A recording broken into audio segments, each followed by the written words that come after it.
Okay, believe it or not, this is my second attempt recording this video. The footage of the first one got corrupted somehow. I don't know how. It just did. So now I'm gonna have to explain everything and why I put it there, and I'm gonna explain Dark Magician. The file of that does not show up here for some reason. I tried making it show up, so just pretend that there's a Dark Magician right here where it should go. But yeah, let me explain to you why I put everything in there. Let's start off with Mahat. Oh, okay. His text states, when this card is drawn, special summon, or something like that. Now, the key word there is when, which means if you play Upstart, you will not be able to summon him, because he says when, not if. And the last thing to happen when you play Upstart is you give your opponents 1,000 life points. Therefore, you cannot even summon him if you use this card, which is insanely good in this deck. Dark Magician. Dark Magician is just a normal spellcaster, level 7, way too high to summon normally, right there. Dark Magician, she's a brick. I hate it when people say, oh, why you say she's a brick? She's not, she's a brick. Come on now. I only use it for Super Poly or discarding with Dragoon for Omni Negate and stuff that will get her into grave so I can get that extra draw for some Sermon. Piercing of the Darkness. Piercing of the Darkness, it's not sociable. It's not that good. If you want the draw, play this. If you want the power, play this. And people's case about why this card should be run in the Dark Magician deck, why it's good, is because, oh my god, it won me this one game, guys, because I summoned my Dark Magician, my opponent attacked, I gained the attack points from this, they can't beat over it, and so then I won, right? It's not searchable. First off. If you open up within your hand, what are you going to do? What are you going to do? Like, I would rather see Rod in my hand than I'd rather see a lot of cards instead. I'd rather see this hard drawn instead of this, which is insane. This is just a negate, obviously, which is a combination, right, or combustion, I can't remember. It's not that relevant right now. There are better cards to play. This eliminates face-up traps or spells, and it can summon a Dark Magician from your hand. The spellcaster is level 7 or lower. We're not really using this anymore because we have better ways to do that. Then we got Dark Magic Attack. It's just a searchable Harp's Featherduster. Should be in the side deck.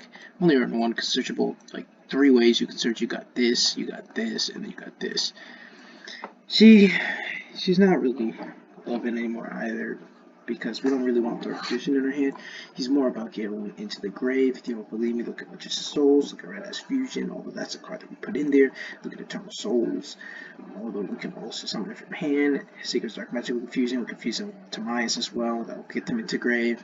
So there's like a few, so definitely Konami's pushing for DM to be in grave. Although this is a Dark Spellcaster now, so when you attack, a Dark Spellcaster's attack will be an attack. You can send this, and they gain 2,000 attack and defense. That's cool and all, but I'd rather cut this out for space for stuff like Upstart, Super Poly, Skill Drain, singular spellcasters. And now let's get into the B tier. Dark Magical Circle. Dark Magician's effect, basically. The fact that you cannot add Dark Magician monsters is really making me frustrated. The banishing's alright, but the fact that you can't add this, or this, monsters on this Dark Magician, into your hand when you see them, makes me aggravated. Because I low-key be seeing this card, and this card sometimes right next to each other, or I be seeing this card, and this is the card I want in my hand if I don't have prep. Run prep, by the way. Prep is really good. But if I see this card, and I don't have a way to get to him, and I see him, like he would be my next draw, I get aggravated that I can't have him with this. But the banishing, yeah, it's okay. Eternal Souls, I wanted to put it in A tier, but its destruction effect is like, why? Like, why do we need a destruction effect? It's a 25k beat stick and a 3000k beat stick just in case.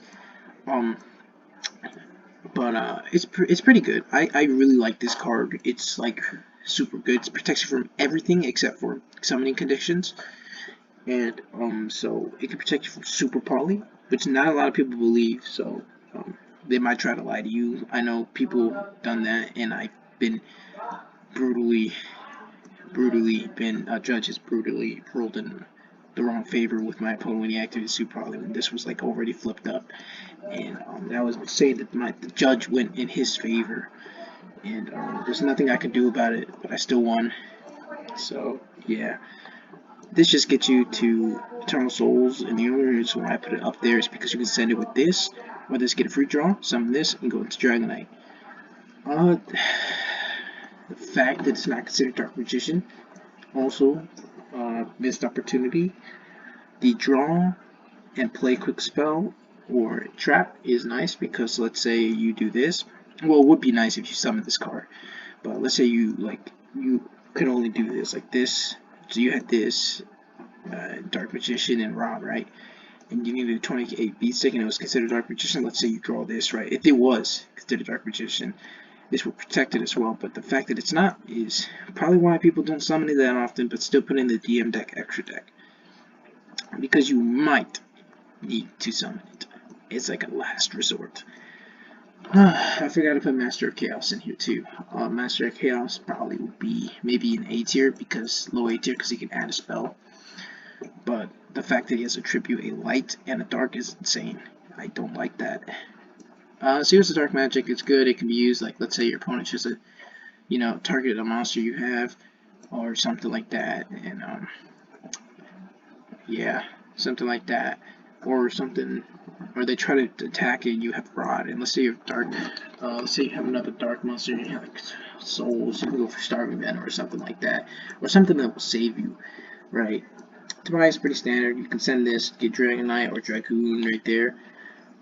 Rod is really awesome. Actually, I think that's better. Rod can get you a missing piece, like anything you need, well, not anything, but he can get you quite a bit, like he can get you this, which can get you this, or like anything to list Dark Magician, so he can get you access to basically everything actually with this card right here. Souls, send Dark Magician to the grave, or Dark Magician, or just Spellcasters, and you can summon one of them. Really good for going into Dragonite. I like to use it for going into Dragonite. You can also use it for draw effect. This is really good for stacking, because you do a lot of stacking in this deck. Just draw one, give your opponent 1,000. Your opponent won't ash this, so you play Upstart, then you play Soul Servant, and because they can't ash Soul Servant, they're gonna feel so stupid when you get that draw. Although they get 1,000, but that's not a big deal when you got your Dragoon or you got a 3K beat stick and you got a banish and you got this, the thing that protects you from everything. Dragonite, protect your back row. I really wish it said unaffected. Your back row was on. I really wish it said spells and traps were unaffected by card effects, because then Ouroboros or whatever his name was, or anything like Zeus that could just send or banish, wouldn't get through this. But this would still protect it while those go on, because that sends everything at that time. Because this was still active, it would still protect your Dark Magicians. So, although it wouldn't matter because once it leaves the field, then your Dark Magicians are gone. Like they're just destroyed unless you have a way to stop that. Souls, I mean not Souls, Lucian of Chaos, really good in opinion. It's because I feel like he goes higher, because while this does give you a draw, not only is this a monster, but he just can search any monster, right? And that means he can search you Rod, which can search you this, which can search you everything, basically. So that means Illusion of Chaos can go into Rod, which then Rod can go into this, or Illusion of Chaos can go into this, which I most usually do, and then or he can go into this. So it means Illusion can actually start like a way that he can start you to get away to either Dragoon or Dragonite, in the sense of, let's say you have Rod in your hand and him. Well, play Rod, get Soul Servant, Illusion of Chaos, get Magician Souls, send, summon Dark Magician, Soul Servant stack, banish, draw one, then send Rod to Graveyard to summon this guy, go for a Dragoon, and you'll have your other cards that you have in your hand for mini-game stuff like that, right? And then you could pop one monster. So Illusion of Chaos can get you to a Dragoon in one move, one turn, bro. Like, that's insane.